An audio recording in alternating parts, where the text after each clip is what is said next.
Well, hello, and welcome to Preparing to Survive and Thrive Homesteading channel with Charlie B. So I've been making applesauce the last few days, and I'm turning this into something more shelf stable, I hope. These are my apples. Now, a lot of them weren't perfect because I literally waited until they were so ripe that they were falling off the trees, and I'd pick them up and put them in a big paper box and just kept collecting them. Unfortunately, I got COVID and was out for about 2 weeks. So some of them went bad, but I gave some away and I made some applesauce. I'm still making applesauce, so got some cooling in the background. But come along with me on the journey and see how I do it. Now, this is the way I do it, and you do it your way. And please like, share, and subscribe. I'd appreciate it very much. And I'll be seeing you soon. So let me bring you down. Let me show you what I've been doing. Okay, how I am doing the applesauce is I've got it in my 21 quart roaster with a bag in it. Now, I started cooking this down about 3.5 hours ago, and I've smashed it down, and I keep adding more and keep adding more apples to it. This would have been like boiling over if I would have dumped them all in together because, yeah, it's a lot of apples. I've already done one that I didn't have quite this many apples and ended up with 23 pints. So I'm hoping to get a good 30 pints this time, praying, since I've added so many apples in there. Now, when I first started this, I put in a half a gallon of water, and it did not cover up the apples, but it was about, it was probably about 1/3 of the way up the pot here, but it had apples in it, so it's better just tell you that I put in about a half a gallon of water. So I'm going to get the lid on this. I'm going to let this cook down overnight. Now, this has been cooking down right now for, like I said, about 3.5 hours on 350, and I'm going to literally drop this down to about 250 degrees to cook it down overnight. And we'll get back and I'll bring you to that, what we're doing. It's going to be yummy, yummy, yummy. Yeah, this applesauce is amazing. Well, good morning. So it's early in the morning and the sun's barely popping up. And this is what the wonderful, wonderful apples are looking like as they're cooking down. So I just smashed these up then with what is this thing called? A potato smasher. That's it. Yes, can't remember those words sometimes. And I'm just going to smush these all down as the morning goes and get them canned, and I'll bring you back when I go to do that. Oh, this is going to be good. Good, good, good, good, good. Now I got to get back to breakfast. Well, we're back. I am smashing this up with my potato smasher. And as you can see, it's darker where the air has gotten to it and oxidized it, and it gets lighter. The only thing about doing this very large method of cooking these guys down is it does get a little bit darker in color, but that's all right. Sorry about the view of the butter. But it saves me time. It saves me energy to just do these in bigger batches. And I like it. So, and plus I can do a lot of the cooking while I am sleeping. So now with this smashing them down with the potato smasher, this is not a one and done thing. I have done this multiple times today and even yesterday as they were cooking down. So, but if there's some chunks in it, that's all right because we do like them.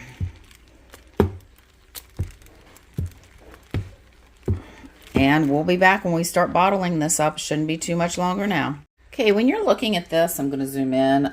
You see these light spots? These are still some apple chunks. And we do like ours to have a little bit of chunk in it. We don't want it to taste like baby food. So I'm going to go ahead and start jarring this. We'll be back. I'm guessing probably a good 30 jars I should get out of this, because this cooker is at least 3/4 of the way full. Okay, so let's start filling up some jars. I've got everything done. This is actually going to be my 3rd batch. I'm letting the water drip back down into here. Back down into the pan. I actually found my nice microphone, so maybe y'all can hear me a little bit better since I'm moving around the kitchen a little bit. I have some utensils here. This is a funnel that I use to pour the applesauce in here. Now, it's great. You can get them at pretty much any canning supply, Walmart, any place that serves these or sells them. And then I just have a great big ladle here, just filling them in the jars. I fill them up to, I'll show you here in a second. I will fill them up to right here. That is my biggest line that they have. And it works out really good. It's about 1/2 inch. Now, if I fill up one of these that's a little bit more than where I want it to be, I'll literally spoon it out. Now, this is totally chunky applesauce. Not super chunky, but it does have chunks in it. So sometimes I have to rattle them down a little bit. And speaking of actually having one that's too full, look at that. Here we go. I just pull it out and put it in the other jar. Shake it down. Aha, we're done on that one. I'm going to go ahead and fill this third one and finish the other 5. And we'll be back to put the lids on. So let's get these jars lidded. I've already wiped them off, but what I do is I take white vinegar and I put it on a paper towel, very simple, or a clean cloth. And I just go around each of the jars, just like that, for every single one of them. I've already done that, and I've actually given better, probably, explanations on some of my other cannings. Now, what I'm doing is, yep, there's my arm. These are Tatler reusable lids. This is the seal, and this is the lid. Or this is the seal, and this is the lid. Sorry about that. I put the seal on top of the lid and make sure it is around where it fits snugly. And then I just set it on my jar. I do this with all of them. And then I take a ring. It's just a normal ring that I use from any type of lid that you would use that fits these jars. And I turn this. Now this is different than the ball lids where they say to make it finger tight. Put 2 fingers down here, and I want the jar to actually turn underneath my fingers. Okay, so I'm going to get the rest of these done, and I'll get them in the steam canner. I'll bring you back then. So this is my steam canner. Show you a little bit. That's the bottom half of it. It has a tray in it to set the water up. And I could set 8 pints in here. And you can use a steam canner just like you do a water bath. The only thing is, I don't think you're going to steam can for 3 hours in this if you're trying to cook meat in a water bath canner, because you will not have enough water in this. So this is mainly just for maybe some light vegetables and some fruits. Like when I say vegetables, I mean like pickled vegetables, different things like this. It holds 8. This will actually also hold, I think it is 7 quarts. And how this actually works. There are dowels here, and I am at this height above sea level, and then my zone is darkest green. Okay, it's very hard to explain, and I guess it's the atmospheric canning is what it's referred to that causes everything to seal. And I literally use, per 8 jars, 2.5 quarts of water, which are not totally used up, but just a little bit comes out. I usually can change it up with, add more to it for like another quart.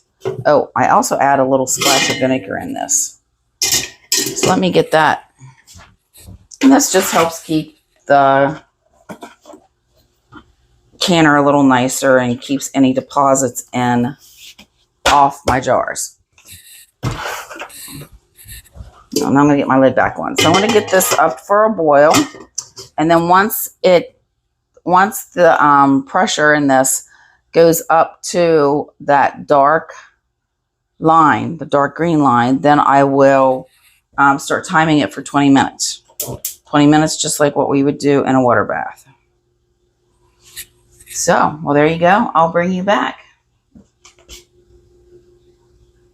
Okay, so this is done. The steam canner is done. It cooked for 20 minutes, and then I turned off the heat and let it sit for another 5 minutes. Now, this step you must also complete, because that last 5 minutes is actually part of the cooking process. And let me get this off. Now, when you open this up, it's very steamy, so you want to open it up away from your face, like that. I'm going to let these cool for a few minutes, and I'm going to take them and put them on the towel so they can cool, and I can actually tighten these jars again. Okay, so these are the ones I pulled out. Now, what these guys are very hot. What you want to do is after they've set and cooled for about 5 minutes or the bubbling has stopped, you want to pick them up like this, and you want to twist the lid on the rest of the way. So I'll just go ahead and do that, and I guess we'll find out which ones seal. Hopefully all of them, and if any of them don't. So we'll be back in about 24 hours, and I'll let you know. Be seeing you in a minute. Well, there you saw how I make my awesome applesauce. Now, in order for me to not use sugar in my recipe and still have an extremely sweet applesauce that I think kind of tastes like apple pie, is so sweet, is that I leave them on the tree as long as I can until they're pretty much all falling off, and then collect them even if I have to pick them up on the ground. So that's how I do it. It's really amazing. Still got some sealing back there in the background, and I'm looking forward to eating them. And I ended up with 51 instead of 52 jars this year, because I try to have one a week, but I usually don't eat one a week. But it's a thought, and if I end up having people over, I open up 2 cans, so it works out very nicely. So, well, remember, if you like my content, please like, share, and subscribe. Charlie B signing out. I'll be seeing you soon.